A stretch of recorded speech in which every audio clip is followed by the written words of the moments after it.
Ticket ತಪ್ಪಿದ್ದಕ್ಕಿಂತ ಜನಸೇವೆಯ ಅವಕಾಶ ತಪ್ಪಿರೋದು ಬೇಸರ ತಂದಿದೆ.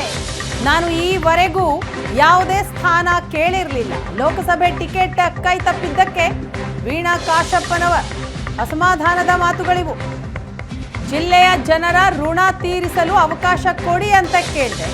ನನ್ನ ಮನವಿಯನ್ನ ತಿರಸ್ಕಾರ ಮಾಡಿದ್ರು. ತಿರಸ್ಕರಿಸಿದ್ದಕ್ಕೆ ನನಗೆ ನೋವಾಗಿದೆ ಅಂತ ವೀಣಾ ಕಾಶಪ್ಪನವರು ಹೇಳ್ತಾರೆ. ಬೆಂಬಲಿಗರು ಹಿತೈಷಿಗಳ ನಿರ್ಧಾರಕ್ಕೆ ನಾನು ಸದಾ ಬದ್ಧ ಅಂತಲೂ ಕೂಡ ವೀಣಾ ಕಾಶಪ್ಪನವರು ಹೇಳಿದ್ದಾರೆ.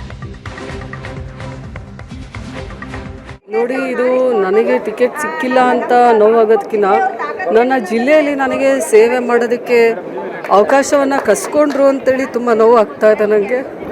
ನಾನು ಅವ್ರಿಗೊಂದೇ ಕೇಳಿದ್ದು, ನನಗೆ MLA ಬೇಡ. ನಾನು ಯಾವುದಕ್ಕೂ ಕೇಳಿಲ್ಲ, MLAನೂ ಕೇಳಿಲ್ಲ, ಯಾವ MLC ಕೇಳಿಲ್ಲ, ಯಾವುದನ್ನು ಕೇಳಿಲ್ಲ.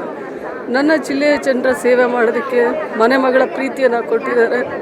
ಅವರ ಸೇವೆಯನ್ನು ಮಾಡೋದಕ್ಕೆ, ಅವರ ಋಣವನ್ನು ತೀರಿಸೋದಕ್ಕೆ ಒಂದು ಅವಕಾಶವನ್ನು ಕೊಡಿ ಅಂತೇಳಿ ನಾನು ಕೇಳಿದ್ದೆ. ಆದರೆ ಇವತ್ತು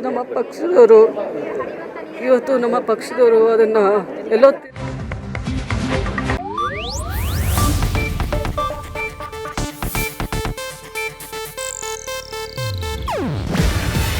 ಇದು ಏಷ್ಯಾನೆಟ್ ನ್ಯೂಸ್ ನೆಟ್ವರ್ಕ್ ಪ್ರಸ್ತುತಿ.